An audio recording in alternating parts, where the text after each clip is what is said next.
Good morning. ఈరోజు మనం semester 1లో market గురించి చర్చించుకున్నాం. ఆల్రెడీ మనం ఇంతకుముందు లెసన్లో సంపూర్ణ పోటీ అసంపూర్ణ పోటీ మార్కెట్ల గురించి ఒకసారి డిస్కస్ చేసినాం. అంటే అవి ఏ సందర్భంలో డిస్కస్ చేసినాం, ఎలా డిస్కస్ చేసినాం, ఎందుకు చేసినాం అనేది ఒకసారి మనం పరిశీలన చేస్తే మనం రాబడి రేఖల గురించి వ్యయ రేఖల గురించి పరిశీలించాం. రాబడి రేఖలు revenue analysis, revenue curves, and వ్యయ రేఖలు కాస్ట్ అనాలిసిస్, కాస్ట్ కర్వ్స్ గురించి చూసాం.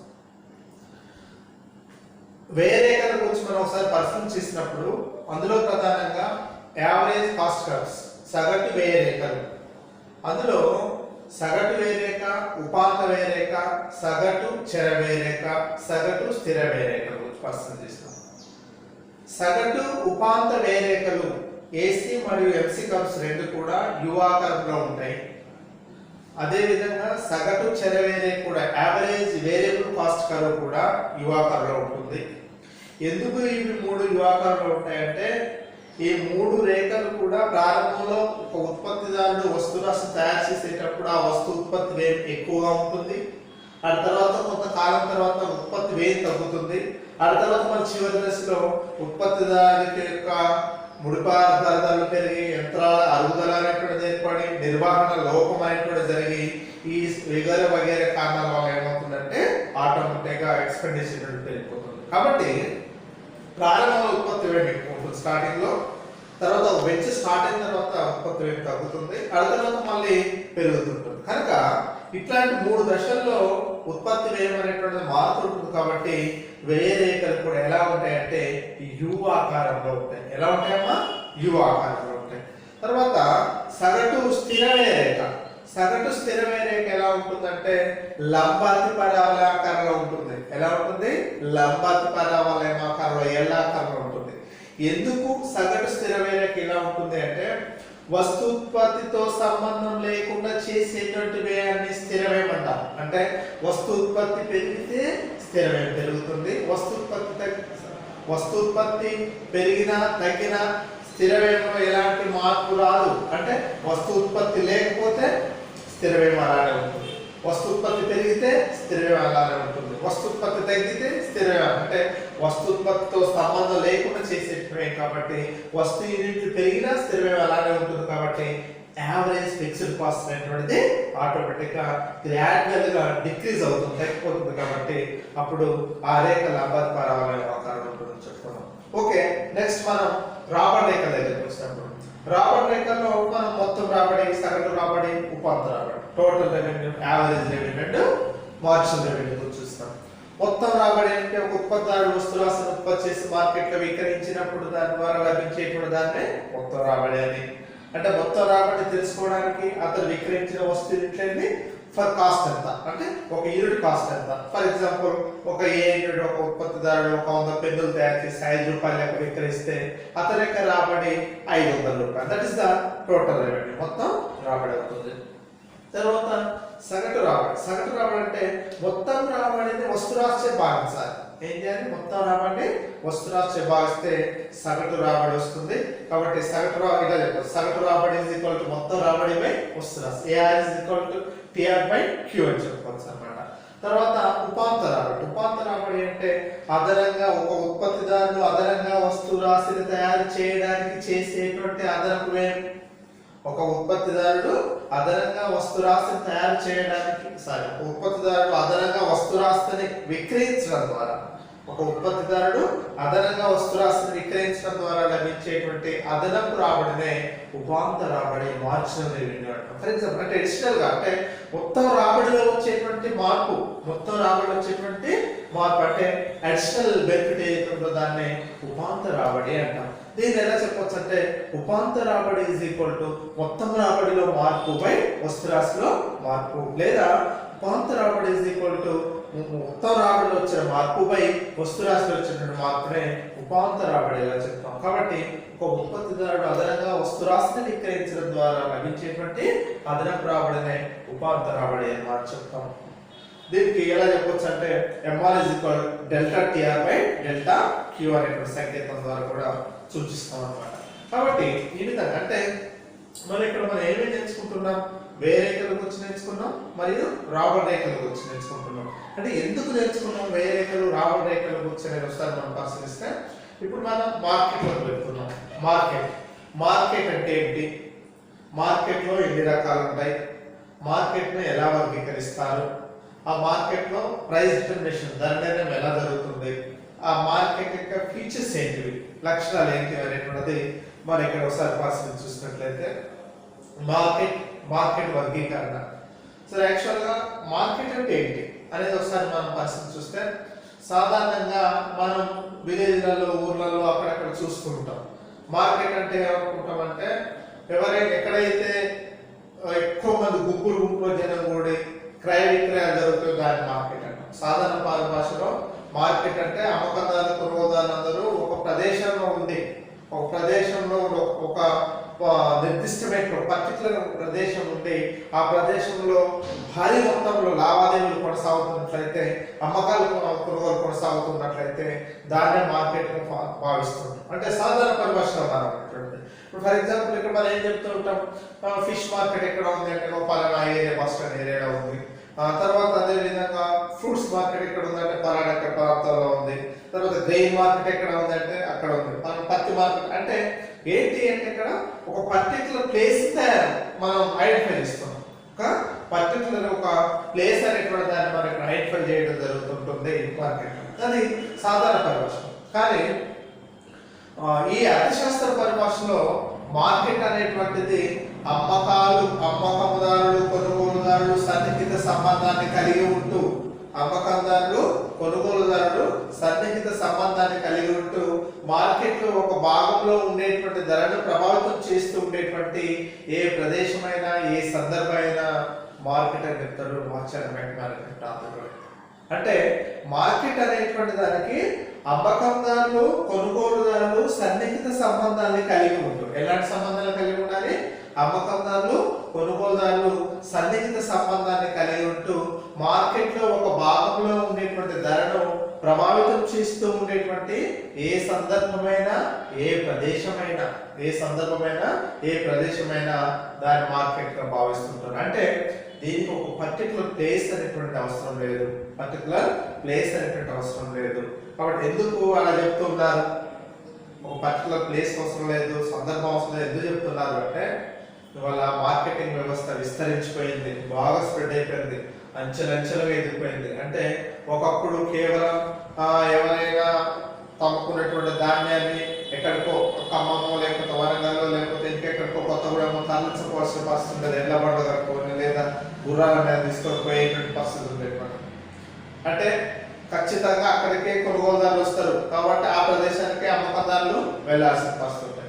ఇవాళ మనం పండించినటువంటి కూరగాయలు కూడా విక్రయించడానికి ఖచ్చితంగా ఒక నిర్దిష్టమైనటువంటి ప్రదేశానికి తీసుకెళ్తేనే అక్కడ కొనుగోలుదారులు వస్తారు. అప్పుడు మాత్రమే వాటిని విక్రయించడానికి వెసులుబాటు ఉండేది. ఈ విధంగా ఏదైతే ఒక వస్తువుని, ఇవి చేపలు కూడా మనం ఎక్కడైతే చెర్ల పడతామో చెర్ల పట్టిన చేపల్ని నిర్దిష్టమైనటువంటి ఒక పర్టికులర్ ప్రదేశానికి తీసుకెళ్ళినప్పుడు మాత్రం అక్కడికి వినియోగదారులు వచ్చేటట్టు వారు. ఈ విధంగా అందుకే ఒక సాధారణ పరిభాషలో ఒక సందర్భం అనేటువంటిది ఉండాలి, ఒక ప్రదేశం అనేటువంటిది ఉండాలి. ఉంటే దాన్ని మార్కెట్ అని భావించుకుంటాం. కానీ నేడు ఆధునిక యుగంలో ఆర్థిక కార్యకలాపాలు విస్తరిస్తున్నాయి కాబట్టి ఈ ఆర్థిక కార్యకలాపాల విస్తరణలో భాగంగా దీనికి ఒక ప్రత్యేక సందర్భము, ప్రత్యేక ప్రదేశం అంటే అవసరం లేదు. ఈ మార్కెట్ అనేటువంటిది అమ్మకందారులు కొనుగోలుదారులు సన్నిహిత సంబంధాన్ని కలిగి ఉంటుంది. ఎక్కడున్నా పర్వాలేదు, కానీ ఏముండాలి? ఇద్దరి మధ్య మ్యూచువల్ ట్రాన్సాక్షన్స్ ఉండాలి, పరస్పర అంగీకారం ఉండాలి, యాక్సెప్టెన్స్ ఉండాలి. ఈ విధంగా పరస్పర అంగీకారంతో ఆమోదంతో చేసేటువంటి మార్కెట్ మనం చేసేటువంటి వ్యాపారాన్ని మార్కెట్ గా భావిస్తుంటాం. కాబట్టి ఈ విధంగా అర్థశాస్త్ర పరిభాషలో ఉండేటువంటి ఈ మార్కెట్ వేరు, సాధారణ పరిభాషలో ఉండేటువంటి మార్కెట్ వేరు. అయితే ఇవాళ నిజంగా మనం మార్కెట్ ఒకసారి జనరల్ గా చర్చిస్తే ఈ ట్రాన్సాక్షన్స్ అనేటువంటివి, అమ్మకాలు కొనుగోలు అనేటువంటివి మనం ఒక ప్రదేశానికి వెళ్ళినప్పుడే కొనగలుగుతాం ఆ వస్తువులను. ఒకసారి మీరు ఆలోచన చెప్పండి, మనం ఏదైనా ఒక వస్తువును కొనాలంటే ఖచ్చితంగా పర్టికులర్ ప్లేస్ పోతేనే దొరుకుతుందా? ఇవాళ మనం ఇక్కడ కూర్చున్నాం, మన కాలేజీలో ఉన్నాం, క్లాస్లో ఉన్నాం. మన కాలేజీలో ఉన్నప్పుడు మన కాలేజీ బయటకు ఎవరో జామకాయలు అమ్ముకుంటూ వస్తున్నారు, మనం పోయి ఇక్కడ జామకాయలు కొనుక్కుంటాం. అదే మార్కెట్ అవుతుంది. ఒక విచిత్రం అనిపించచ్చు. ఇదే సార్ కాలేజీ పక్కన జాంకాయ అంతే. ఇప్పుడు వాళ్ళు అమ్మేవాళ్ళు మనం కొనేవాళ్ళు. ఇక్కడ ఏమైంది, మన ఇద్దరు సంబంధం ఏర్పడింది. కాబట్టి అంటే క్రయ విక్రయాలు జరుగుతున్నాయా లేవా కీలకం. అమ్మకాల కొనుగోలు జరుగుతున్నాయా లేదా, క్రయ విక్రయాలు జరుగుతున్నాయా లేదా అనేటువంటిది మనకు పర్టికులర్ స్పెషల్ గా కీలకమైన అంశం. కాబట్టి ఇక్కడ అమ్మకాల కొనుగోలు అనేటువంటి పర్టికులర్ అవుతున్నాయి. కాబట్టి అట్లే ఇంకొక పర్సన్ వచ్చేసి ఇక్కడ కాలేజ్ చుట్టూ మొక్కజొన్న కంకులు విక్రయిస్తున్నారు. చక్కగా వేడివేడి కంకులు కాల్చి మనకు విక్రయిస్తున్నారు. మనకు చక్కగా చల్లటి వాతావరణంలో పోయి తినాలనిపించింది, ఆ మొక్కజొన్న కొనుగోలు చేస్తున్నారు. That is the market. ఇదే విచిత్రం ఏంటంటే మనం ఎక్కడికో పోయి కొనుక్కోవాల్సిన అవసరం లేదు. వాడు అమ్ముకునేటువంటి వాడు మన కాలేజీ దగ్గరకు వచ్చినప్పుడు మన మొక్కజొన్నకి కొనుగోలు చేస్తే దట్ ఇస్ ద మార్కెట్ అవుతుంది అన్నమాట. కాబట్టి ఇవాళ అంతా కూడా ఒక పర్టికులర్ ప్రదేశానికి పోయి ఆ వస్తువులు కొనాలని కొంటేనే మార్కెట్ అని మనం చెప్పుకోవడానికి వీల్లేదు. ఇవాళ మనం చూడండి, ప్రతి వస్తువులు మీరు మార్కెట్ పోయి కొంటున్నారా? ఇవాళ ఉందా? కొంటున్నారా బాబు? లేదు. ఎందుకు లేదు అంటే ఇవాళ టెక్నాలజీ బాగా విస్తరించింది. ఇవాళ పిల్లలు అయితే మనకు తెలియదు, ఇంకా మా ఏజ్కి మీకు చాలా గ్యాప్ ఉంది. పిల్లలు చూస్తే ఇవాళ నిరంతరం కూడా సెల్ ఫోన్ వత్తుకుంటా ఫ్లిప్కార్ట్ అని చెప్పేసి, ఆన్లైన్ అని చెప్పేసి, ఇప్పుడైతే కరోనా సమయంలో మాస్కులు అని చెప్పేసి, అదే విధంగా ఆన్లైన్ లో ఇట్లా నెత్తి పెట్టుకునేటువంటి హెడ్స్ అని చెప్పేసి రకరకాల సెర్చ్ చేస్తున్నారు సెల్ ఫోన్లలో. చేసి వాళ్ళు ఇంటి దగ్గర కూర్చొని చక్కగా వాళ్ళకి కావాల్సిన వస్తువులు ఏం చేస్తున్నారు, వాళ్ళు ఇంటికే రప్పించుకుంటున్నారు. అంటే ఎంత టెక్నాలజీ విస్తరించింది చూడండి. మనం బహిరంగంగా పోయి మార్కెట్ పోయి వాళ్ళకి డబ్బులు ఇచ్చి మనం చేయాల్సిన అవసరం లేదు. ఇక్కడ ఇంట్లో కూర్చుంటాం, ఫోన్ పే అని, గూగుల్ పే అని చెప్పేసి ఇవన్నీ అనేక రకాలైనటువంటి టెక్నాలజీ ఇంప్రూవ్ అయింది. కాబట్టి ఇంటి దగ్గర కూర్చొని మనకు కావాల్సిన వస్తువులు, మనకు నచ్చిన వస్తువు, ఇఫ్ మీకు ఒకవేళ ఆ వస్తువు ఇష్టం లేకపోతే మనం రిటర్న్ చేసేసి ఇమ్మీడియట్ గా. కాబట్టి ఇవాళ మనం ఇంట్లో కూర్చొని సర్చ్ చేసి మనకు ఎంత బెనిఫిట్ తెలుస్తుంది, దానివల్ల మనకి యాక్చువల్ మార్కెట్ కాస్ట్ ఎంతో తెలుస్తుంది. మనకు కావాల్సిన వస్తువులు మనం ఇంటర్లో కావాల్సిన టైంలో మన ఇంట్లో కూర్చొని వస్తువు తెప్పించుకోవచ్చు. ఎవరు వస్తారు, వాళ్ళకి సంబంధించిన ఏజెంట్ వస్తాడు, ఫ్లిప్కార్ట్ అన్ని ఆర్డర్ ఇచ్చారని చెప్తారు, చాలా చక్కగా వచ్చి మనకు ఐటమ్ ఇచ్చేస్తారు డబ్బులు తీసుకుని. అంటే మనం ఇంట్లో కూర్చొని మనకు కావాల్సిన వస్తువులు మనం కొనుగోలు చేస్తున్నాం. చాలా వందల దగ్గర నుండి పెడితే వేల వరకు. ఇవాళ చూడండి, లేడీస్ కట్టుకున్న శారీస్ కానివ్వండి, టీషర్ట్స్ కానివ్వండి, చాలా రకరకాల ఐటమ్స్ కూడా మనం ఆన్లైన్ ద్వారా బుకింగ్ చేసుకొని కొనుగోలు చేస్తున్నాం. That is also market. కాబట్టి ఎట్లా మార్కెట్ సార్ అది? వాడు ఇంటికి వచ్చి చూసి తెచ్చిపోయింది కదా, దాని మార్కెట్ అని ఎట్లా అంటే క్వశ్చన్ చేయొచ్చు. కానీ సాధారణ పరిభాషలో అందరూ ఒక ప్రదేశంలో ఒక సందర్భం ఉంటేనే దాని మార్కెట్ అన్నాం. కానీ నేటి ఆధునిక ప్రపంచంలో ఈ గ్లోబలైజేషన్ విధానంలో వస్తువుల అన్నిటినీ కూడా ఎక్కడైనా, ఎవరైనా, ఎప్పుడైనా కొనుగోలు చేసేటువంటి ఫెసిలిటీ, వెసులుబాటు ఈనాడు మనకు ఆన్లైన్ ట్రాన్సాక్షన్ కల్పించింది అన్నమాట. కాబట్టి ఇవాళ వ్యాపారస్తులు కూడా ఏం చేస్తున్నారంటే మెయిల్ పెడుతున్నారు, మాకు ఇంత సరుకు కావాలండి. ఎక్కడో బొంబాయిలో తెప్పించుకోవాడు, ఖమ్మంలో ఉన్నటువంటి ఆ జీవి మాలోడు ముంబైలో సరుకులు తెప్పించుకుంటాడు. వీడియో పోయిన సరుకులు నెత్తిన మూసుకొని రావాల్సిన అవసరం లేదు. ఏం చేస్తారంటే వాడు ఇక్కడ మెయిల్ పంపి, మాకు ఇన్ని టన్నులు కావాలండి, ఇన్ని శారీస్ కావాలి, ఈ డ్రెస్ మెటీరియల్ కావాలని చెప్పేసి తను పంపినప్పుడు తను ఎంతైతే మెటీరియల్ అడుగుతాడు అంత మెటీరియల్ వాళ్ళు పంపిస్తే తను ఆటోమేటిక్గా మళ్ళీ అమౌంట్ కూడా ఆన్లైన్ ట్రాన్సాక్షన్ ద్వారా పంపిస్తారు. కాబట్టి ఇవాళ ఈ ఆధునిక యుగంలో టెక్నాలజీ ఇంప్రూవ్ అయింది. కాబట్టి మనము మన ఇంట్లో కూర్చొని మనకు కావాల్సిన వస్తువులను మార్కెటింగ్ చేస్తూ ఉన్నాం, మనకు కావాల్సిన వస్తువులను కొనుగోలు చేస్తూ ఉన్నాం. మనం కూడా ఏదైనా వస్తువులు విక్రయించవచ్చు, మనకు కావాల్సిన వస్తువులు కూడా కొనుక్కోవచ్చు. ఈ విధంగా అమ్మకాలు కొనుగోలు సరళతరం చేసేటువంటి ఆధునిక వ్యవస్థలో ఇవాళ మార్కెటింగ్ అనేటువంటిది అంచెలంచెలుగా విస్తరించిపోయింది. కాబట్టి మార్కెట్ అంటే ఒక పర్టికులర్ అయినటువంటి సందర్భం, ఒక ప్రదేశం ఉండాల్సిన అవసరం లేదు అని చెప్పవచ్చు. కనుక అందుకే సాధారణ పరిభాషలో అర్థశాస్త్రం అంటే ఒక అమ్మకందారులు, కొనుగోలుదారులు ఉండేటువంటి ఒక సందర్భం, ఒక ప్రదేశం చెప్పుకున్నాం. అమ్మకాలు కొనుగోలు జరిగేటువంటి ప్రదేశం చెప్పుకున్నాం. కానీ ఈ అర్థశాస్త్ర పరిభాషలో మార్కెట్ అంటే అమ్మకందారులు, కొనుగోలుదారులు సన్నిహిత సంబంధాన్ని కలిగి ఉండాలి. కలిగి ఉంటూ మార్కెట్ లో ఒక ప్రాంతంలో ఉండేటువంటి ధరను ప్రభావితం చేస్తుంది. ఏ సందర్భమైనా, ఏ ప్రదేశమైనా మార్కెట్. ఫర్ ఎగ్జాంపుల్ ఇక్కడ మన ఇంటి ముందుకు కూరగాయలు వచ్చారు, టమాటాలు, ఏదో చిక్కుడుగాయలు, బెండకాయలు అమ్ముకుంటూ వచ్చారు.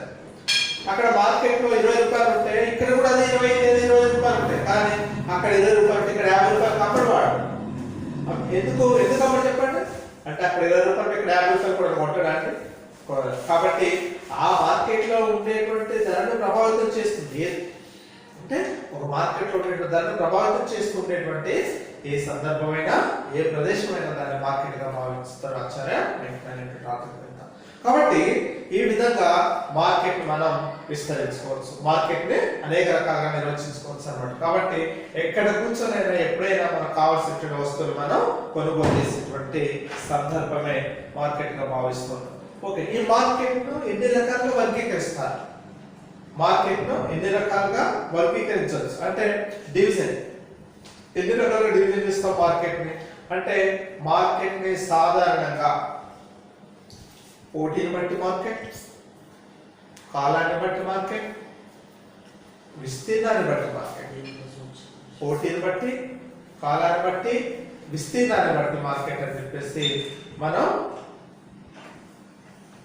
3 రకాలుగా చెప్పవచ్చు. పోటీని బట్టి, కాలాన్ని బట్టి, విస్తీర్ణాన్ని బట్టి మార్కెట్. ఇక పోటీని బట్టి మార్కెట్, పోటీని బట్టి మార్కెట్ ఎన్ని రకాలు చెప్పవచ్చు అంటే 2 రకాలు చెప్పవచ్చు. పోటీని బట్టి మార్కెట్ ఎన్ని రకాలు చెప్పవచ్చు? 2 రకాలు. ఒకటి సంపూర్ణ పోటీ market, perfect competition, and one is అసంపూర్ణ పోటీ మార్కెట్. రెండవది ఏంటి? అసంపూర్ణ పోటీ మార్కెట్. పోటీని బట్టి మార్కెట్ ను 2 రకాలుగా చెప్పవచ్చు. తర్వాత కాలాన్ని బట్టి మార్కెట్, కాలాన్ని బట్టి మార్కెట్ ని 3 రకాలుగా చెప్పవచ్చు. కాలాన్ని బట్టి మార్కెట్ ఎన్ని రకాలు చెప్పవచ్చు? 3 రకాలు చెప్పవచ్చు. అది ఒకటి స్థానిక మార్కెట్, స్థానిక మార్కెట్, జాతీయ మార్కెట్, అంతర్జాతీయ మార్కెట్. స్థానిక మార్కెట్, జాతీయ మార్కెట్, అంతర్జాతీయ మార్కెట్ అని చెప్పవచ్చు ప్రాంతాన్ని బట్టి. తర్వాత కాలాన్ని బట్టి వచ్చేసి కాలాన్ని బట్టి ఎన్ని రకాలు చెప్పవచ్చు అంటే ఒకటి అతి స్వల్పకాలిక మార్కెట్, స్వల్పకాలిక మార్కెట్, దీర్ఘకాలిక మార్కెట్. కాలాన్ని బట్టి స్వల్పకాలిక మార్కెట్, అతి స్వల్పకాలిక, స్వల్పకాలిక, దీర్ఘకాలిక అని 3 రకాలుగా చెప్పవచ్చు అన్నమాట. ఈ విధంగా విస్తీర్ణాన్ని బట్టి, కాలాన్ని బట్టి, పోటీని బట్టి అని చెప్పేసి మార్కెట్ ని 3 రకాలుగా చెప్పుకోవచ్చు. ఇంతకుముందు మనం చెప్పుకున్నట్టుగా విస్తీర్ణ అంటే మార్కెట్ విస్తరణ బట్టి, పోటీని బట్టి మార్కెట్, పోటీని బట్టి మార్కెట్ ఎన్ని రకాలు చెప్పుకున్నామా? ఒకటి సంపూర్ణ పోటీ, 2 అసంపూర్ణ పోటీ, perfect competition and imperfect competition. సంపూర్ణ పోటీ మార్కెట్ అంటే సంపూర్ణ ఆల్రెడీ మనం డిస్కస్ చేసుకున్నాం. ఇందులో రెవెన్యూ కర్వ్స్ రాబడి రేఖల గురించి నేర్చుకునేటప్పుడు సంపూర్ణ పోటీ మార్కెట్ లో రాబడి రేఖలు ఎలా ఉంటాయి, అసంపూర్ణ పోటీ మార్కెట్ లో రాబడి రేఖలు ఎలా ఉంటాయి మనం డిస్కస్ చేస్తాం. అట్లా ఆ విధంగా ఎలా ఉంటాయి? సంపూర్ణ పోటీ మార్కెట్ లో రాబడి రేఖలు ఎక్సెప్షన్ సమాంతరంగా ఉంటాయి. లైక్ దట్ రైల్వే ట్రాక్ అంటే రైలు పట్టాలు ఎలా ఉంటాయి, ఎక్సెప్షన్ సమాంతరంగా చెప్పుకున్నాం. అదే విధంగా అసంపూర్ణ పోటీ మార్కెట్ లో రాబడి రేఖలు ఎడమ నుండి కుడికి క్రిందికి వాలుతూ డిమాండ్ రేఖలు పోలి ఉంటాయని చెప్తున్నాం. ఎలా ఉంటాయి? ఎడమ నుండి కుడికి క్రిందికి వాలుతూ డిమాండ్ రేఖలు పోలి ఉంటాయని చెప్తున్నాం.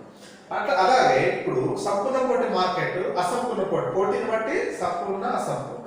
సంపూర్ణ పోటీ మార్కెట్ అంటే ఏంటి అంటే అనేక మంది అమ్మకందారులు, కొనుగోలుదారులు ఉండి సజాతీయ వస్తువులు ఉండి సన్నిహిత సంబంధాలు కలిగి ఉండి ఇక్కడ ఒక వస్తువుకు ఒకే ధర ఉంటుంది. అమ్మకందారులకు, కొనుగోలుదారులకు సంపూర్ణ పరిజ్ఞానం ఉంటుంది. అంటే సజాతీయమైన ఒకే రంగు, రుచి, వాసన కలిగి ఉన్నటువంటి వస్తువులు, ఎలాంటి మోసానికి గురి లేనటువంటి సజాతీయ వస్తువులు లభించే మార్కెట్ సంపూర్ణ పోటీ మార్కెట్. ఈ మార్కెట్ లో ఒక వస్తువుకు ఒకే ధర ఉంటుంది. ఈ మార్కెట్ లో మోసం చేయడానికి ఎట్టి పరిస్థితుల్లో వీలు లేదు. ఫర్ ఎగ్జాంపుల్ పేరగా చెప్పుకుంటున్నారు, మీరు ఇక్కడ ఖమ్మంలో కొన్న 99 రూపాయల 90 పైసలు 99 పైసలు వేస్తారు. వాడు ₹1 దగ్గర మామన్నా తగ్గాడు. అదేవిధంగా బాటా చెప్పులు 199 రూపాయలు ఉంటే 190 రూపాయలు ఖమ్మంలో తీసుకున్నా, హైదరాబాద్ లో తీసుకున్నా, బెంగళూరులో తీసుకున్నా, ఇవి క్వాలిటీ గుడ్స్ కాబట్టి ఎక్కడైనా ఒకే రేట్ ఉంటుంది. అది సంపూర్ణ పోటీ, స్వచ్ఛమైన మార్కెట్. ఇక్కడ సంపూర్ణ పోటీ మార్కెట్ లో వస్తువులకు, అమ్మకందారులకు, కొనుగోలుదారులకు సంపూర్ణ పరిజ్ఞానం ఉంటుంది. కాబట్టి ఈ విధంగా అసంపూర్ణ పోటీ మార్కెట్. నెక్స్ట్ అసంపూర్ణ అంటే సంపూర్ణ పోటీ మార్కెట్ కు వ్యతిరేకమైనటువంటిది అసంపూర్ణ పోటీ మార్కెట్. సంపూర్ణ పోటీ మార్కెట్ కు వ్యతిరేకమైన అంటే ఇక్కడ సంపూర్ణ పోటీ మార్కెట్ లో సజాతీయ వస్తువులు ఉంటే ఇక్కడేమో వస్తువులలో వైవిధ్యం ఉంటుంది. వస్తువులు ఏముంటుందంటే తేడా ఉంటుంది, వైవిధ్యం ఉంటుంది. కనుక ఇక్కడ ఉన్నటువంటి వినియోగదారులను నిరంతరం మోసం చేస్తూ ఉంటారు. వినియోగదారుల అజ్ఞానాన్ని సొమ్ము చేసుకుంటూ ఉంటారు. వినియోగదారులను నిరంతరం మోసం చేసే మార్కెట్ ఇక్కడ అసంపూర్ణ పోటీ మార్కెట్. ఈ అసంపూర్ణ పోటీ మార్కెట్ లో దీన్ని తిరిగి ఎన్ని రకాలు చెప్పొచ్చు అంటే 4 రకాలు చెప్పొచ్చు. అసంపూర్ణ పోటీ మార్కెట్ ఎన్ని రకాలు చెప్పొచ్చు అంటే 4 రకాలుగా చెప్పొచ్చు. అది ఒకటి ఏకస్వామ్యం, 2 ఏకస్వామ్య పోటీ, 3 పరిమిత స్వామ్యం, 4 ద్విస్వామ్యం. మొనోపలిస్టిక్ కాంపిటీషన్, డియోపలి, అలిగోపలి అని మార్కెట్ పోటీ ఆధారంగా ఇక్కడ ఎన్ని రకాలు చెప్పొచ్చు? 4 రకాలు చెప్పొచ్చు. ఏకస్వామ్యం అంటే ఒకే ఒక అమ్మకందారు నుండి అనేక మంది కొనుగోలుదారులు ఉండేటువంటి మార్కెట్ ని ఏకస్వామ్య మార్కెట్ అంటారు. ఏకస్వామ్య మార్కెట్ అంటే ఏంటి? ఒకే ఒక అమ్మకందారు నుండి అనేక మంది కొనుగోలుదారులు ఉన్న మార్కెట్ ని ఏకస్వామ్యం అంటారు. ఏకస్వామ్య పోటీ అంటే అమ్మకందారులు అనేక మంది ఉండి సన్నిహిత ప్రత్యామ్నాయ వస్తువులను తయారు చేస్తుండేటువంటి మార్కెట్ ఏకస్వామ్య పోటీ మార్కెట్ అంటారు. అమ్మకందారులు అనేక మంది ఉంటారు. వీరు తయారు చేసి స్వీకరించే వస్తువులు ఎలా ఉంటాయి? సన్నిహిత ప్రత్యామ్నాయ వస్తువులు ఉండేటువంటి మార్కెట్ ను ఏకస్వామ్య పోటీ మార్కెట్ అంటారు. డియోపలి మార్కెట్, ద్విస్వామ్య మార్కెట్. ద్విస్వామ్య మార్కెట్ అంటే ఇక్కడ అమ్మకందారులు ఇద్దరే. ఎంతమంది ఉంటారు? ద్వి అంటే బాబు 2. ఇద్దరు మాత్రమే అమ్మకందారులు ఉండి అనేక మంది కొనుగోలుదారులు ఉండి ఇక్కడ సమీప ప్రత్యామ్నాయ వస్తువులను ఉత్పత్తి చేస్తుండేటువంటి మార్కెట్. తర్వాత పరిమిత స్వామ్యంలో ఉండేటువంటి మార్కెట్ ఇక్కడ అమ్మకందారులు పరిమిత సంఖ్యలో ఉంటారు. అంటే 2 కన్నా మించి 3, 4, 5, 6, 7 ఈ విధంగా ఉండేటువంటి పరిమిత, అంటే లెక్కేయడానికి వీలైనంత ఒక 7 సంస్థలు ఉండవచ్చు అన్నమాట. ఈ విధంగా ఉన్నటువంటి మార్కెట్ పరిమిత స్వామ్య మార్కెట్ అంటాం. ఈ పరిమిత స్వామ్య మార్కెట్ లో కూడా అమ్మకందారుల మధ్య ఒక అవగాహన ఉంటుంది. ఈ అవగాహన మేరకు వాళ్ళు వస్తువులు విక్రయిస్తుంటారు. సమీప ప్రత్యామ్నాయ వస్తువులు ఉండొచ్చు, లేదా దూర ప్రత్యామ్నాయ వస్తువులు ఉండొచ్చు. ఇక్కడ సజాతీయ వస్తువులు ఉండొచ్చు, లేదా వస్తువుల వైవిధ్యం ఉండొచ్చు. ఇలాంటి మార్కెట్ ని పరిమిత స్వామ్య మార్కెట్ అంటాం. కాబట్టి ఈ విధంగా అసంపూర్ణ పోటీ మార్కెట్ లో తిరిగి ఎన్ని రకాలు చెప్పొచ్చునండి? 4 రకాలు. ఏకస్వామ్యం, ఏకస్వామ్య పోటీ, పరిమిత స్వామ్యం, ద్విస్వామ్యం అని చెప్పొచ్చు. మొనోపలిస్టిక్ కాంపిటీషన్, డియోపలి, అలిగోపలి అని 4 రకాలుగా చెప్తాం. ఇది పోటీని బట్టి మార్కెట్ ను వర్గీకరించే విధానం. అందులో ప్రధానంగా ముఖ్యంగా పోటీని బట్టి సంపూర్ణ, అసంపూర్ణ పోటీ మార్కెట్ ను తిరిగి 4 రకాలుగా మనం చెప్పడం జరుగుతుంది. తర్వాత కాలాన్ని బట్టి మార్కెట్ అతి స్వల్పకాలం, దీర్ఘకాలం. కాలాన్ని బట్టి మార్కెట్ ఎన్ని రకాలు చెప్తారండి? Very short run period, long run period. అతి స్వల్పకాలం, దీర్ఘకాలం. అంటే అతి స్వల్పకాలం అనేటువంటిది కొన్ని గంటల వ్యవధిలో సంబంధించినటువంటిది. మార్కెట్ ను అతి స్వల్పకాలిక మార్కెట్ అంటాం. దీన్నే మార్కెట్ కాలం అంటాం. ఈ అతి స్వల్పకాలిక మార్కెట్ లో ఒక వస్తువు యొక్క డిమాండ్ అనుగుణంగా సప్లైని పెంచడానికి కానీ తగ్గించడానికి కానీ వీలేదు మార్కెట్. అతి స్వల్పకాలిక మార్కెట్ అంటే ఏంటి? ఒక వస్తువు యొక్క డిమాండ్ అనుగుణంగా సప్లైని పెంచడానికి కానీ తగ్గించడానికి కానీ వీల్లేనటువంటి మార్కెట్ ని అతి స్వల్పకాలిక మార్కెట్ అంటారు. అదే విధంగా స్వల్పకాలిక మార్కెట్ షార్ట్ టర్మ్ పీరియడ్. అంటే ఒక వస్తువు డిమాండ్ పెరిగినప్పుడు ఒక వస్తువు యొక్క డిమాండ్ అనుగుణంగా సప్లై కొంత మేరకు, అంటే క్షణ సాధనాలు కేవలం మార్చడానికి వీలైనటువంటి ఉత్పత్తి సాధనాలను మార్చడానికి వీలైనటువంటి ఒకే ఒక సాధనాన్ని మార్చి కొంత మేరకు ఉత్పత్తి సాధనాల్లో మార్పు తీసుకొచ్చి డిమాండ్ అనుగుణంగా, అంటే ఎంత డిమాండ్ ఉందో అంత సప్లైని పెంచలేదు, కానీ కొంత మేరకు మాత్రమే డిమాండ్ అనుగుణంగా కొంత సప్లైని మాత్రమే పెంచడానికి వీలైనటువంటి మార్కెట్ ని ఈ స్వల్పకాలిక మార్కెట్ అంటాం. నెక్స్ట్ దీర్ఘకాలిక మార్కెట్. దీర్ఘకాలిక మార్కెట్ అంటే దీర్ఘకాలిక మార్కెట్ ఏం చేస్తుంది? ఇది కొన్ని సంవత్సరాల నెలలకు సంబంధించిన మార్కెట్. ఇది ఒక వస్తువు యొక్క డిమాండ్ అనుగుణంగా, ఒక వస్తువు యొక్క డిమాండ్ పెరిగితే డిమాండ్ అనుగుణంగా సప్లై కూడా పెంచుకోవచ్చు. ఒక వస్తువు యొక్క డిమాండ్ తగ్గితే డిమాండ్ అనుగుణంగా సప్లై కూడా తగ్గించుకోవచ్చు. కాబట్టి డిమాండ్ పెరిగితే సప్లైని మార్చుకోవచ్చు. అంటే ఎట్లా మార్చుకోవచ్చు? ఎంత డిమాండ్ పెరిగితే అంత సప్లైని ఎలా మార్చగలుగుతాం అంటే ఇది దీర్ఘకాలం సమస్య కాబట్టి దీర్ఘకాలంలో ఉత్పత్తి సాధనాలన్నింటినీ మార్చడానికి వీలవుతుంది. దీర్ఘకాలంలో కారకాలన్నీ కూడా మార్చేటువంటి వెసులుబాటు ఉంటుంది. ఉత్పత్తి సాధన అంటే ఒక ఉత్పత్తి సాధనాన్ని స్థిరంగా ఉంచి ఒక ఉత్పత్తి కారకాన్ని స్థిరంగా ఉంచి మిగతా ఉత్పత్తి సాధనాలన్నింటినీ కూడా మార్చుకునేటువంటి వెసులుబాటు ఉంటుంది. కాబట్టి ఇలాంటి పరిస్థితుల్లో డిమాండ్కి అనుగుణంగా సప్లైని పెంచడానికి కానీ తగ్గించడానికి కానీ వీలైనటువంటి మార్కెట్నే దీర్ఘకాలిక market, long run period market అని మనం చెప్పుకోవడం జరుగుతుంది అనమాట. ఈ విధంగా కాలాన్ని బట్టి అతి స్వల్పకాలిక మార్కెట్, స్వల్పకాలిక మార్కెట్, దీర్ఘకాలిక మార్కెట్ అని చెప్పేసి 3 రకాలుగా వర్గీకరిస్తాం అనమాట. నెక్స్ట్ వన్ విస్తీర్ణాన్ని బట్టి లేదా ప్రదేశాన్ని బట్టి కూడా చెప్పొస్తుంది. విస్తీర్ణాన్ని బట్టి మార్కెట్ని ఎలా చెప్పవచ్చు అంటే స్థానిక మార్కెట్, జాతీయ మార్కెట్, అంతర్జాతీయ market, local market, national market, international market. స్థానిక మార్కెట్, జాతీయ మార్కెట్, ఇంటర్నేషనల్ మార్కెట్ అంటే స్థానిక, జాతీయ, అంతర్జాతీయ మార్కెట్. స్థానిక మార్కెట్ అంటే ఒక వస్తువు యొక్క డిమాండ్ సప్లైలు ఒక ప్రదేశానికి మాత్రమే, ఒక ప్రాంతానికి మాత్రమే పరిమితమైనట్లయితే దాన్ని స్థానిక మార్కెట్ అంటారు. లోకల్ మార్కెట్, అరే బాబు ఇక లోకల్ మార్కెట్లో చేపల ధర ఎట్లుందిరా బాబు, ఇవాళ పూల ధర ఎట్లున్నారా బాబు, అరే మామిడి పళ్ళ ధర ఎట్లుందిరా బాబు అని అడుగుతాం. That is the local market. అంటే మన మార్కెట్ అంటే లోకల్ మార్కెట్ అనేటువంటిది కొన్ని ప్రాంతాలకు మాత్రమే పరిమితం ఉంటుంది.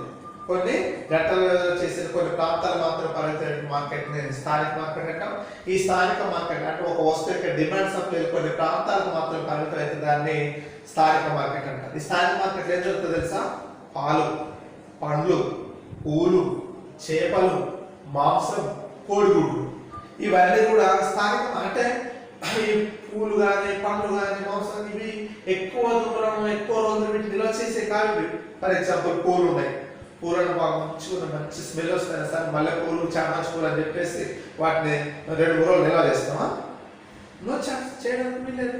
కేవలం అవి ఎంత మంచి అయినప్పుడు కూడా కొన్ని గంటల వ్యవధిలో అవి నశించిపోతాయి. కాబట్టి ఈ 1 రోజు 2 రోజులు ఉంటాయి. కాబట్టి స్థానిక మార్కెట్లలో కేవలం పాలు, పండ్లు, కూరగాయలు, మాంసం మాత్రమే లభించే మార్కెట్ను స్థానిక మార్కెట్గా మార్చుతాం. లోకల్ మార్కెట్ ఒక వస్తువు యొక్క డిమాండ్ సప్లై ఒక ప్రాంతానికి పరిమితమైన దాన్ని స్థానిక మార్కెట్ అంటాం.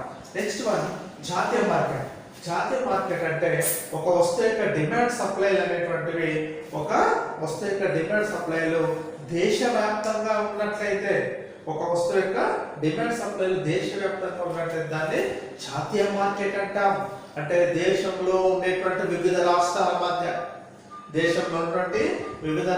మధ్య వస్తువులకు డిమాండ్ సప్లైలు ఉన్నట్లయితే దాన్ని జాతీయ మార్కెట్ అంటారు. ఉదాహరణకు జాతీయ మార్కెట్ ఏం లభిస్తాయంటే బియ్యం, జొన్నలు, పంచదార, గోధుమలు ఇవి లభిస్తుంటాయి. బియ్యం, జొన్నలు, గోధుమలు, పంచదార లాంటివి ఇవి మంచి నూనె ఇట్లాంటివన్నీ కూడా మనకి ఇక్కడ జాతీయ మార్కెట్లు లభిస్తుంటాయి అనమాట. అంటే ఒక వస్తువు యొక్క డిమాండ్ సప్లై ఇవన్నీ దేశవ్యాప్తంగా ఉన్నట్లయితే దీన్ని ఏమంటాం మనం? జాతీయ మార్కెట్ అంటాం. నేషనల్ మార్కెట్ అని మరొక మాటలో చెప్పవచ్చు అనమాట. నెక్స్ట్ వన్ ఈస్ అంతర్జాతీయ మార్కెట్. అంతర్జాతీయ మార్కెట్ అంటే ఇంటర్నేషనల్ మార్కెట్. అంటే ఒక వస్తువు యొక్క డిమాండ్ సప్లైలు ప్రపంచవ్యాప్తంగా ఉన్నట్లయితే అంటే ప్రపంచంలోని వివిధ దేశాల మధ్య జరిగేటువంటి వ్యాపారం. అంతర్జాతీయ మార్కెట్ అంటే ప్రపంచంలోని వివిధ దేశాల మధ్య జరిగేటువంటి వ్యాపారాన్ని అంతర్జాతీయ మార్కెట్ అంటాం. ఇవాళ ప్రపంచం అంతా గ్లోబలైజేషన్ అయిపోయింది, గ్లోబల్ విలేజ్ అయిపోయింది. ఒక హద్దు లేనటువంటి విలేజ్ గా మారిపోయింది ప్రపంచం. ఈ హద్దు లేని విలేజ్ లో ఎవరైనా ఎక్కడికైనా ఏవైనా వస్తువులను ఎగుమతి చేసుకోవచ్చు, అదే విధంగా వస్తువులను దిగుమతి చేసుకునేటువంటి వెసులుబాటు ఉంది. కాబట్టి ప్రపంచవ్యాప్తంగా వస్తువులకు డిమాండ్ సప్లైలు ఉన్నట్లయితే అంటే ప్రపంచంలో ఉన్నటువంటి వివిధ దేశాల మధ్య జరిగేటువంటి వ్యాపారాన్ని అంతర్జాతీయ అంతర్జాతీయ మార్కెట్ గా మనం భావిస్తూ ఉంటాం. ఈ అంతర్జాతీయ మార్కెట్ లో ఏం లభిస్తుంటాయి అంటే ప్రపంచంలో వివిధ దేశాల మధ్య ఏ వస్తువులకు ఎక్కువగా రవాణా అనేటువంటి వ్యాపారం కొనసాగుతుంది, మార్కెట్ వ్యవస్థ ఉంటుంది అనేది మనం ఒకసారి చూస్తే ఇవాళ ముఖ్యంగా బంగారం, గోల్డ్, వజ్రాలు, వెండి, విలువైనటువంటి ఆభరణాలు, టీవీలు, ఫ్రిడ్జ్లు, కూలర్లు, ఏ విధంగా ఇవన్నీ కూడా అంతర్జాతీయ. తర్వాత oil, petrol, diesel, crude oil, ఇవన్నీ కూడా ఇవాళ మనకు ఆయిల్ పెట్రోల్ ధర పెరుగుతుందిరా బాబు, పెట్రోల్ ధర పెరుగుతుందిరా బాబు అని వినియోగదారులు గగ్గోలు పెడుతున్నారు. డీజిల్ ధరలు పెరుగుతున్నాయి, గగ్గోలు పెడుతున్నారు. ఎందుకు పెరుగుతున్నాయి పెట్రోల్ డీజిల్ ధరలు అంటే మనం విదేశీయులపై ఆధారపడి ఉన్నాం, విదేశాలంటే మనకు వస్తూ ఉంది కాబట్టి ఈ విధంగా. అదేవిధంగా ఇవాళ చూడండి గోల్డ్, బంగారం. ఇవాళ బంగారం అయినటువంటి హాట్ టాపిక్ అయిపోయింది ఉన్నోళ్ళకు లేని వాళ్ళకు. చూడండి ప్రపంచం అంతా ఇవాళ కరోనా వ్యాధితో కకావికలం అయిపోతుంది. ఏమైంది బాబు? ఇవాళ ప్రపంచం అంతా కరోనా వ్యాధితో కకావికలం అయిపోతుంటే బంగారం మాత్రం, పసిడి ధరలు మాత్రం మెరిసిపోతుంది. తల ఆటోమేటిక్ పసిడి ఏమవుతుంది? మెరిసిపోతుంది. కానీ అలాంటి పసిడి కేవలం ఆ మెరుపు అనేటువంటిది చూడటానికి కాదు, దాని యొక్క ధరలో కూడా ఘాటుగా మెరిసిపోతుంది అని మనం చెప్పుకోవచ్చు. అంటే అన్నిటికీ కూడా ఈ కరోనా ఎఫెక్ట్ ఉన్న అన్యము క్షీరదశలోకి వెళ్ళిపోతుంటే, అంటే క్షీణించిపోతుంటే పసిడి మాత్రం వెలిగిపోతుంది, పెరిగిపోతూ ఉంటుంది. కాబట్టి ఈ విధంగా ప్రపంచవ్యాప్తంగా వస్తున్న డిమాండ్ సప్లై అయినట్లయితే దాన్ని మనం అంతర్జాతీయ మార్కెట్ అంటాం. ఈ విధంగా మార్కెట్ను ప్రదేశాన్ని బట్టి అంటే విస్తీర్ణాన్ని బట్టి మూడు రకాలుగా స్థానిక మార్కెట్, జాతీయ మార్కెట్, అంతర్జాతీయ మార్కెట్ మూడు రకాలుగా చెప్తాం. ప్రదేశాన్ని బట్టి స్థానిక, జాతీయ, అంతర్జాతీయ మార్కెట్గా మనం భావిస్తూ ఉంటాం అన్నమాట. కాబట్టి టోటల్ మొత్తానికి మార్కెట్ను పోటీని బట్టి మార్కెట్, తర్వాత విస్తీర్ణాన్ని బట్టి మార్కెట్, తర్వాత కాలాన్ని బట్టి మార్కెట్. పోటీని బట్టి, విస్తీర్ణాన్ని బట్టి, కాలాన్ని బట్టి విభజించడం జరిగింది. పోటీని బట్టి మార్కెట్ను రెండు రకాలుగా విభజించినాం. ఆ రెండింటిని తిరిగి మళ్ళీ అందులో సంపూర్ణ, అసంపూర్ణ పోటీ, సంపూర్ణ పోటీ, అసంపూర్ణ పోటీ మార్కెట్ తిరిగి మళ్ళీ 4 రకాలుగా విభజించుకోవడం జరిగింది. అవి ఒకటి ఏకస్వామ్యం, ఏకస్వామ్య పోటీ, పరిమిత స్వామ్యం, ద్విస్వామ్యం. Monopoly, మొనోపలిస్టిక్ competition, డియోపలి, అలిగోపలి. అదేవిధంగా విస్తీర్ణాన్ని బట్టి మార్కెట్ మనం విస్తీర్ణాన్ని బట్టి స్థానిక మార్కెట్, జాతీయ మార్కెట్, అంతర్జాతీయ market, local market, national market, international market. అదేవిధంగా పోటీని బట్టి, తర్వాత కాలాన్ని బట్టి మార్కెట్ అతి స్వల్పకాలిక మార్కెట్, స్వల్పకాలిక మార్కెట్, దీర్ఘకాలిక market, very short term period, short term period and long run period అని చెప్పేసి ఈ రకంగా 3 రకాలుగా మనం విభజించుకోవడం జరిగింది. కాబట్టి ఈ విధంగా మనం మార్కెట్ను మొత్తం మీద విస్తరించుకోవడం జరిగింది, ఎక్స్పాన్షన్ చేసిన మార్కెట్ను ఈ విధంగా విస్తరించి చెప్పవచ్చు అన్నమాట. కాలాన్ని బట్టి, పోటీని బట్టి, విస్తీర్ణాన్ని బట్టి లేదా ప్రదేశాన్ని బట్టి.